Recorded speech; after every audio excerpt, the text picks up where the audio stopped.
Welcome back to the Resolution Room, the podcast where we transform everyday challenges into moments of clarity, growth, and resolution. I'm Robert Holmes, your coach and guide in all things communication, leadership, and conflict resolution. Have you ever had a colleague say something that made you wince, but you couldn't quite put your finger on why? Maybe it was a backhanded compliment like, "Wow, you're so articulate," when you've spoken that language your whole life. Or an offhand comment like, "You don't look disabled," to a coworker who requested an accommodation. These subtle, often unintentional comments are called microaggressions. They're the tiny paper cuts of workplace culture, seemingly minor, sometimes well-intentioned, but cumulatively painful and damaging. In today's episode, we'll unpack what microaggressions are, the many forms they take, how they differ from overt discrimination, and why they really matter for individuals and organizations.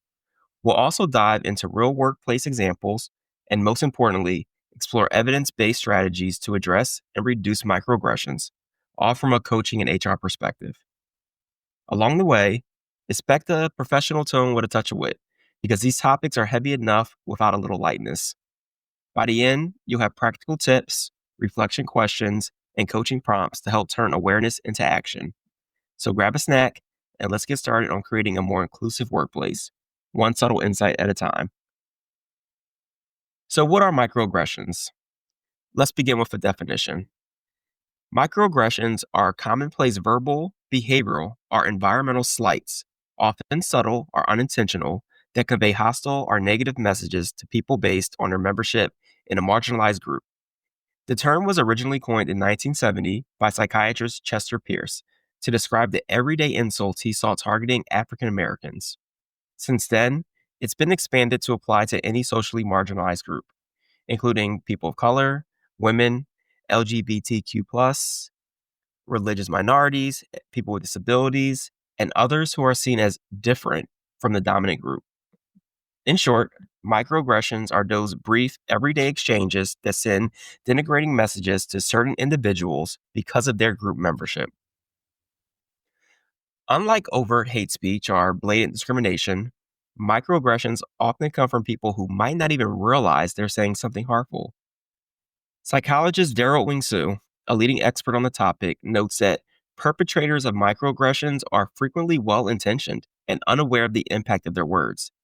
They might even think they're giving a compliment or being inclusive, when in fact, the message received is quite the opposite. Types of microaggressions can be categorized into a few ways. One way is by style or form. Researchers identify micro-assaults, micro-insults, and micro-invalidations as three subtypes.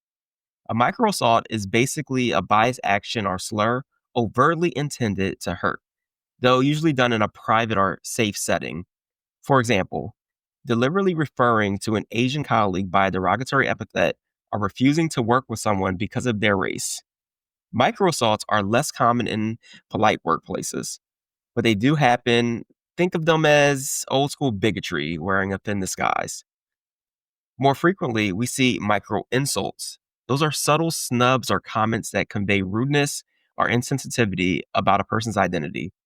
Telling a female engineer, "Well, you actually know your stuff," or asking a Black accountant, "Who helped you prepare this report?" are examples that imply surprise at their competence, an insult hidden in a faux compliment. Lastly, micro-invalidations are comments or actions that exclude or nullify the experiences or feelings of a marginalized person. This could be something like responding to someone's story of bias with, "Oh, I'm sure they didn't mean it that way, you're overreacting," effectively dismissing their reality. Micro-invalidations send the message that one's perspective, often a minority perspective, is not valid or important. Another way to look at types is by target or content. Microaggressions can be racial, gender-based, ability-based, age-based, religion-based, sexual orientation-based, you name it. Wherever there's a stereotype or power imbalance, microaggressions find fertile ground. Some common examples. Racial microaggressions. Comments like, "So where are you really from?" implying someone isn't a real American because of their appearance or name. Or, "You're so articulate for a Black guy," implying it's surprising that someone of that race and sex communicates well. These are everyday slights people of color often endure. The classic, "you're so articulate" line, for instance, might sound like praise, but it works as a way of signaling that the speaker did not expect their coworker to be so well spoken. Due to bias, and it ultimately leaves the target feeling offended and invalidated. In workplaces, such remarks erode trust and subtly reinforce the notion that some colleagues are perpetual outsiders. Then we have gender based microaggressions. These are frequently experienced by women and gender minorities. Think of a woman in a meeting being called bossy for doing the exact same thing a male colleague does, who is then labeled assertive. Or a pregnant employee being taken off of important projects under the assumption she can't commit without even asking her. Another common one is addressing a mixed gender group as guys, or using endearments like sweetheart or honey to a female coworker in a professional setting. Seemingly small things that, over time, signal a lack of equal respect. Women of color often get a double whammy. A black woman might be labeled angry or aggressive for behaviors that others would simply call passion or leadership. LGBTQ plus microaggressions. These can include remarks like, "you don't look gay," intended perhaps as reassurance by the speaker, but actually implying there's a certain way gay people look or that it's abnormal. Or telling a transgender colleague, "wow, I'd never have known you were trans," meant as a compliment on their appearance, but essentially reducing their identity to how well they pass as cisgender. Even well meaning questions like asking a gay coworker about their dating life in a very hush hush tone when you chat openly about a straight coworker spouse can signal that their sexual orientation is something taboo. Disability based microaggressions. These include things like talking to a colleague who uses a wheelchair as if they were also hard of hearing, speaking overly loud or slow, or telling a neurodivergent employee, "oh, you're autistic? You must be super smart, like Rain Man." Such comments either diminish the person, "you must have limitations," or put them in a stereotype box, "you must be a savant." In both cases, not really seeing them. Even compliments can sting. "You're so brave for dealing with your condition" can come off as patronizing, as if their mere existence and participation is exceptional. A few other examples: religious microaggressions, like making a puzzled face when someone says they don't drink alcohol because of faith, are using phrases like, "that's kosher" as a joke at inappropriate times. Are age based ones, dismissing a younger worker's input with a joke about Gen Z attention spans, or calling an older worker tech challenged by default. In short, any comment that fits the pattern of X group is, or does Y, or you're different from the rest of X can be a microaggression if it's rooted in stereotype or bias. It's important to note context matters. And sometimes individuals from marginalized groups might even interpret the same remark differently. One person might brush off a comment while another is deeply hurt by it. Microaggressions are in the eye of the beholder to some extent, but that doesn't invalidate them. As Dr. Sue explains, what makes something a microaggression is that it carries an insulting or dismissive subtext, whether intentional or not, and it is experienced as discrimination by the target. The tricky part is that these slights are often ambiguous. If you call them out, you risk being seen as overly sensitive. Yet if you ignore them, they pile up. This daily dance is a reality for many employees in the underrepresented groups. Now, how are microaggressions different from the more overt discrimination or harassment that we all recognize and which is usually illegal in the workplace? The difference often comes down to intent, frequency, and perceived severity.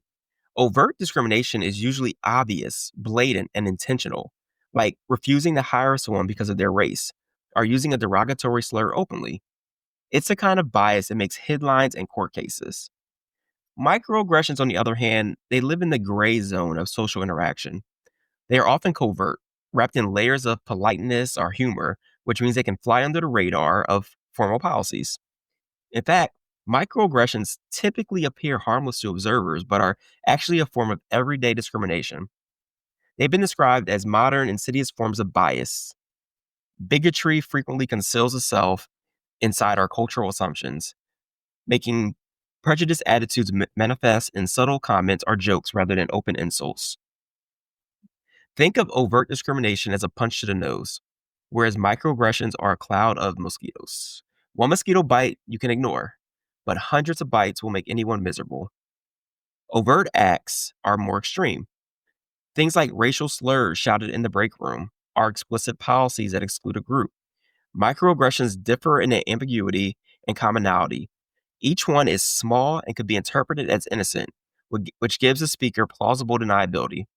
For instance, if confronted, the person who said, "Where are you from?" No, I mean originally, might protest, "I was just curious, no offense." And indeed, maybe they were just curious. This ambiguity is exactly what distinguishes a microaggression. It often leaves the recipient wondering, did that just happen because of who I am, or am I reading too much into it? Meanwhile, an overt racist comment leaves little doubt. Legally, this difference is significant.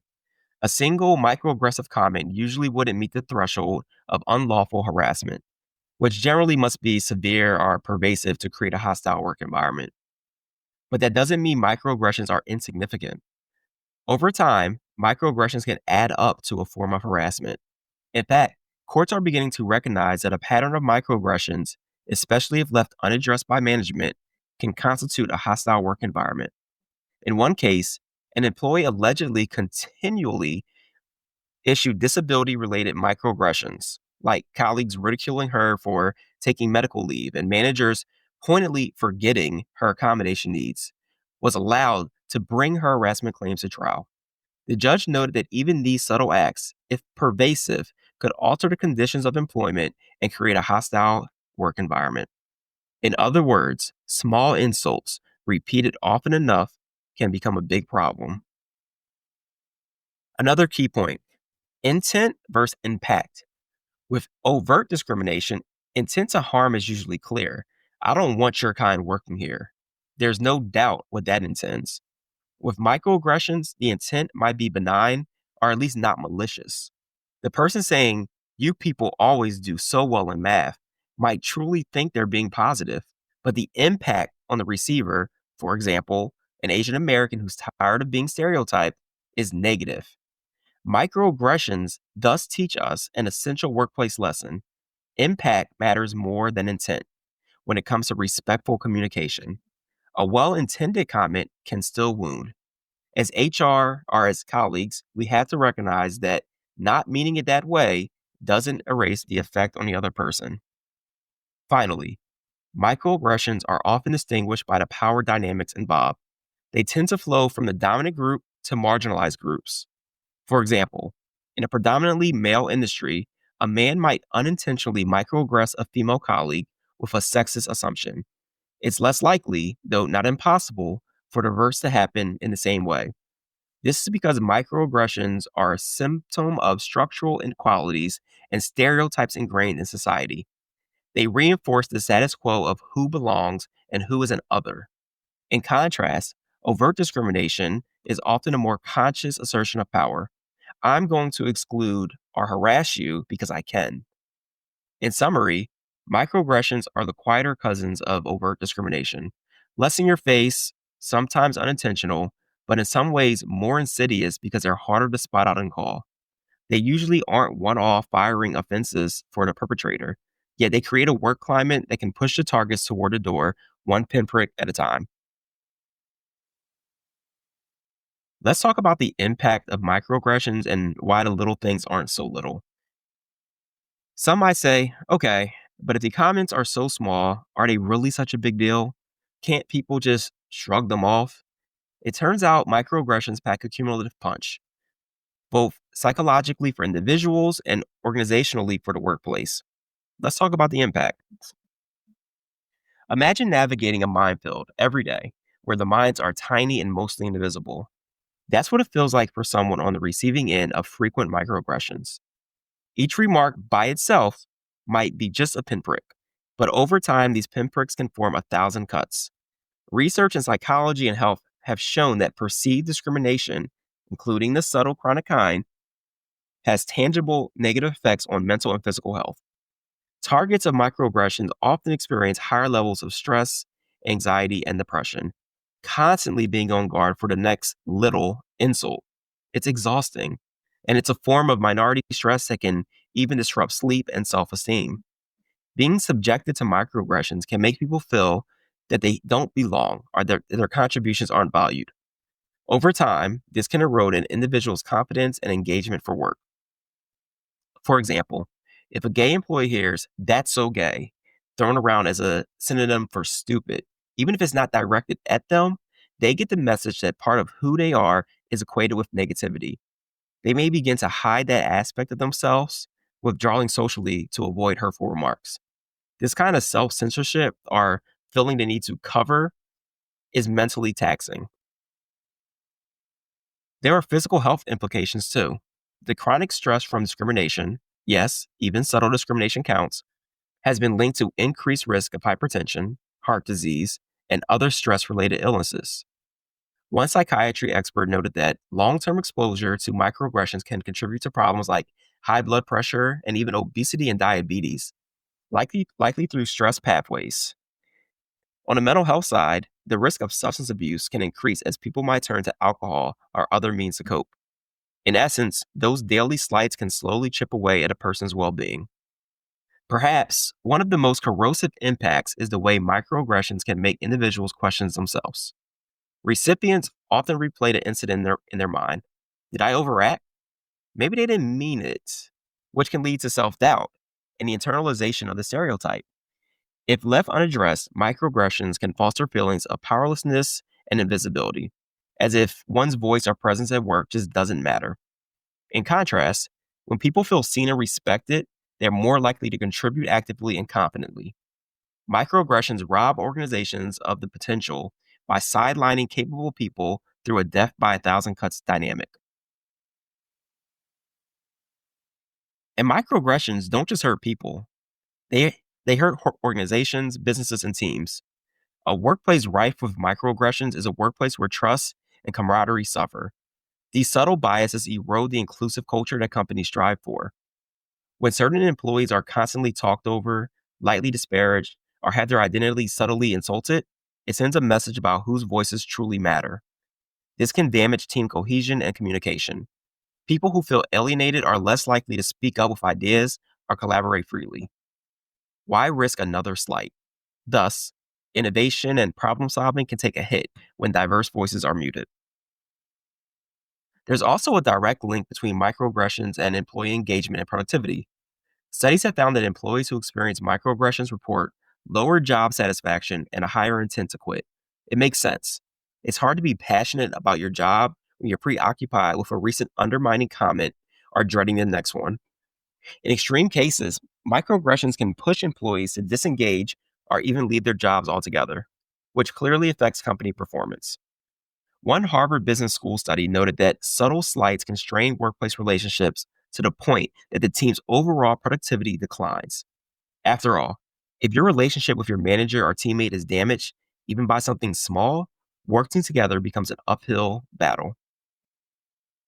Turnover is a very real organizational cost of microaggressions. Employees form underrepresented groups often cites the workplace climate, not feeling respected or valued as a reason for leaving an organization.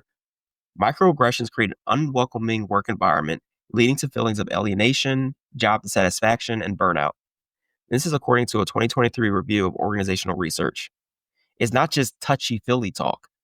Higher stress levels and lower engagement due to microaggressions have been shown to contribute to higher turnover rates. That means the company loses talent, often a very diverse talent they worked hard to recruit, and then incurs the cost of hiring and training and retraining replacements. If that cycle keeps repeating, it also dents the organization's broader diversity and inclusion goals. It's hard to build a diverse leadership pipeline if marginalized employees keep leaving before they can be promoted. Indeed, one paper pointed out that microaggressions, by driving out employees or keeping them from advancing, help perpetuate the lack of representation at the top levels of organizations. There's also potential legal and a reputational impact. While microaggressions per se are not illegal as mentioned earlier, they can be used as evidence in lawsuits alleging harassment or discrimination. Apart from the legal liability, companies today face public scrutiny for their cultural issues. A narrative that company X has a toxic culture where and people of color feel marginalized is not one any PR team wants to handle. And with platforms like Glassdoor, Indeed, these stories do come out. In the era of social awareness, many customers and employees expect companies to walk the talk on inclusion, which means addressing microaggressions is part of maintaining a healthy brand reputation as well. In summary, microaggressions have a real cost: diminished mental health for employees, frayed relationships, sap morale, reduced productivity, and higher turnover, all of which ultimately hit the organization's performance and climate. The ROI of tackling microaggressions is high. You not only spare individuals pain, you create a more engaged, a more dynamic, and a more loyal workforce. As one report succinctly put it, microaggressions can create an unwelcoming work environment, which in turn harms organizational performance and health. On the next episode, we'll discuss real world examples and case studies and dive more into microaggressions in the workplace. Thank you for joining us on The Resolution Room. I'm Robert Holmes. Have a great day.